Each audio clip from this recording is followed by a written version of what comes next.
Hello everyone, welcome to the SBI Securities weekly wrap podcast. The Indian benchmark indices during the week closed at historic highs as Nifty crossed the 23,450 level for the first time ever. The market has now fully digested the election outcome as the cabinet portfolio allocation post swearing in of new government has largely remained unchanged, thus providing certainty in continuity of economic reforms in the Modi 3.0 government. Sectors such as defense, railways, capital goods, automobile, realty, and infrastructure were the key gainers in this week. Global cues too remained supportive, and the US Fed in its recent policy meeting held the benchmark rate unchanged at the 5.25 to 5.5% range. The Fed now expects one rate cut for CY24 and four cuts in CY25.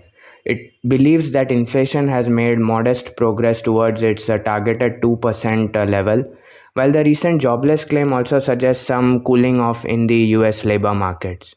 The India and US CPI data for the month of May also came in below expectations, which aided in keeping the momentum going. For the week, FIIs and DIIs were both net buyers in the cash markets, with figures of 11,631 crores for the FIIs and 5,638 crores for the DIIs. The week also saw a large number of block deals in many stocks. For the week, Nifty and Sensex closed with gains of 0.8 and 0.4% respectively, while the broader markets outperformed, with the BSE Mid Cap Index ending with a gain of 4.4% and the Small Cap Index ending with a gain of 5.1%. Talking about the weekly sectoral gainers and losers on the BSE, so cap goods was the biggest gainer, up 6.4%, followed by the realty index, which was up 5.5%. A PSU index was up 4.3%. Consumer durables did well, up 4.1%. Oil and gas up 3.5%. Power up 3.1%. Auto 3% up. So all the economy facing sectors were in the limelight. While on the losing side, we had the defensives with both FMCG index down 0.8% and the IT index was the biggest underperformer, down 1.1% for the week.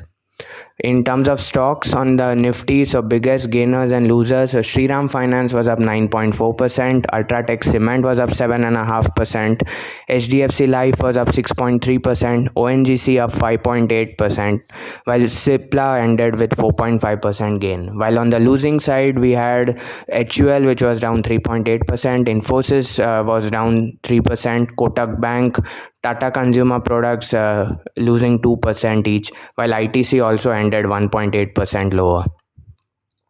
In terms of so this was a macro heavy week both in India as well as US. So India's retail inflation was at a 12-month low of 4.75% in May against the 4.83% in April. The food inflation continues to be the culprit, staying at elevated levels, and especially inflation in vegetables, pulses and cereals has been the biggest problem. In terms of the industrial production for the month of April, the IIP index grew 5% YOY in April versus 5.4% YOY in March. The contributors were electricity, which was up 10.2%, mining was up 6.7%, and manufacturing activity was relatively subdued, up 3.9% YOY. India's wholesale inflation was at a 15-month high, coming off a low base, and was up 2.6% YOY in May. Again, here food inflation was higher with 9.8% YOY growth in the month of May, contributed primarily by higher vegetable prices. In the US, the CPI remains unchanged on a month-on-month basis against estimate of 0.1% increase, and the core CPI also grew 0.2% month-on-month. The producer price inflation was a big surprise, falling 0.2% month-on-month in May, primarily led by a decline in the food and the energy inflation, while the core PPI remains unchanged on a month-on-month basis. And the biggest event macro event for the week was a US FOMC meeting in which the interest rate was kept unchanged, and the Fed also raised its CY24 inflation forecast to 2.6% versus 2.4% earlier. In terms of corporate developments this week, PTC Industries announced its partnership with leading defense entities uh, under the DTIS scheme to advance the Make in India initiative. RVNL continues to win orders. It has emerged as the lowest bidder for a project worth 138 crores from Central Railways for overhead electrification. HCL Tech signed a $278 million deal with Germany's largest cooperative bank for a period of 7.5 years, so was positive for HCL Tech. Raymond's Realty arm received a second redevelopment project in Bandra East with estimated revenue potential of 2,000 crores. So the real estate segment continues to do well. RITES and Delhi Metro Rail Corporation signed an MOU to explore consultancy, operation and maintenance projects for metro rail systems. Gensol Engineering received an order from Gujarat Urja Vikas Nigam Limited for a 250 megawatt battery energy storage project worth 1,340 crores.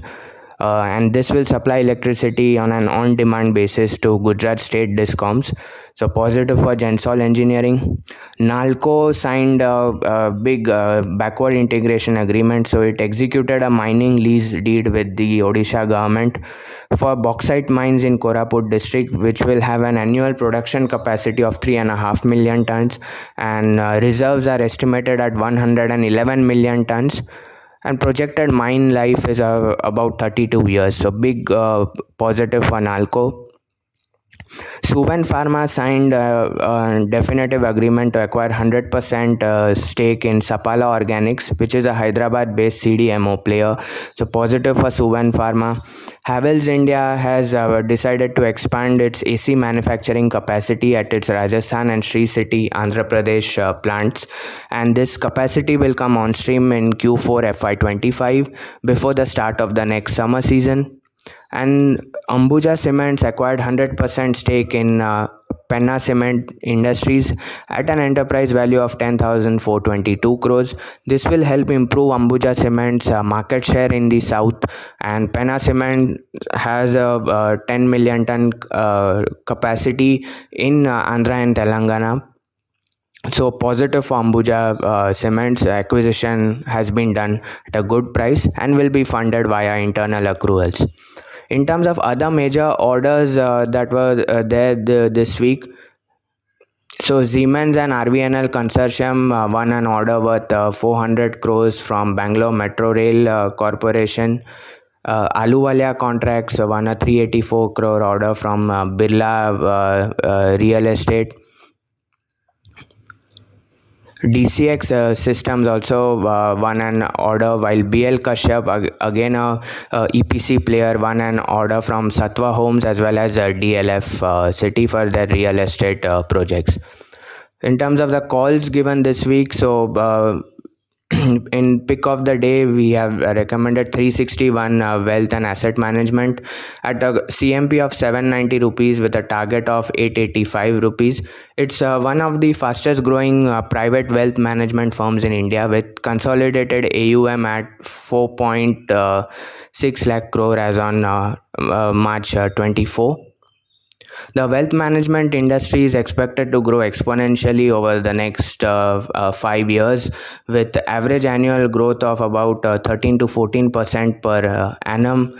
The new products, the company is launching new products, and over the next 3 years, this new business will contribute 15 to 20% of the total revenues. It also recently acquired ET Money, which is another wealth management platform, so will deepen its presence in the industry.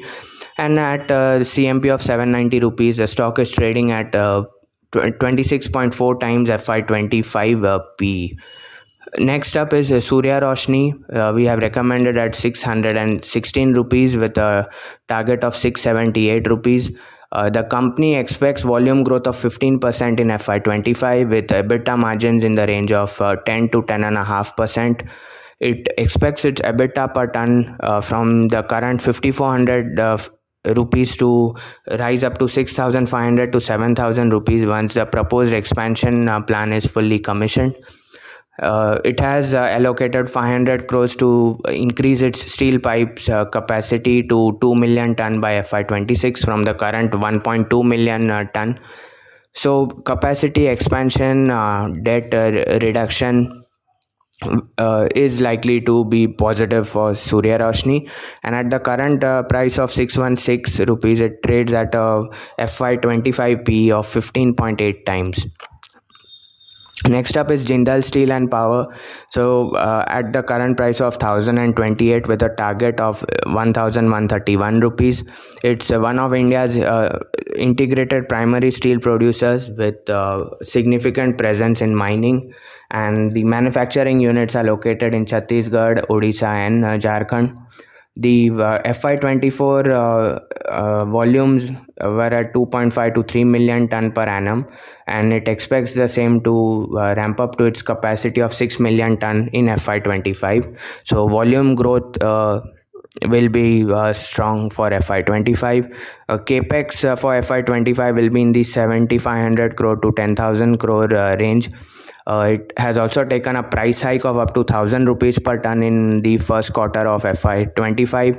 The captive coal mines capacity is expected to increase to 5 million ton at both its mines in FY25.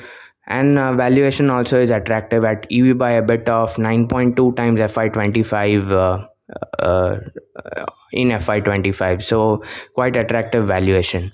In terms of pick of the week, so we have given Zomato at a price of 185 rupees with a target of 214 rupees.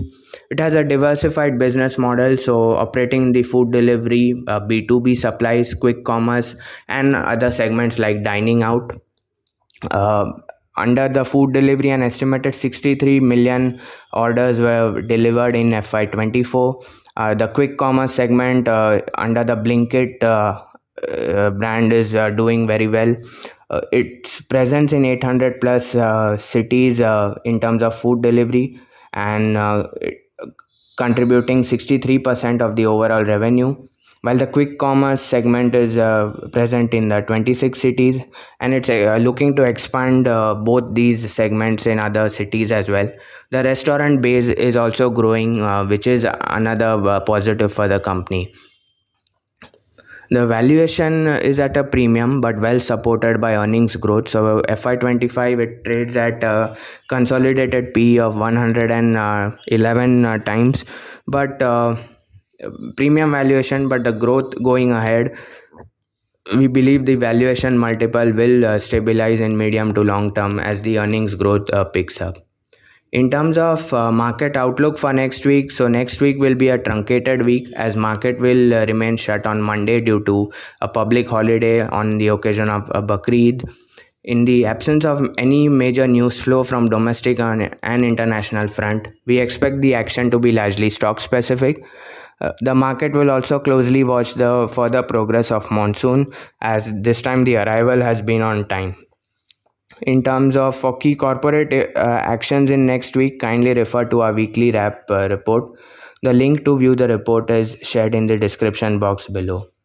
This was all about the weekly market podcast. Thank you for listening. Have a happy weekend. Thank you. Investment in securities market are subject to market risks. Read all the related documents carefully before investing.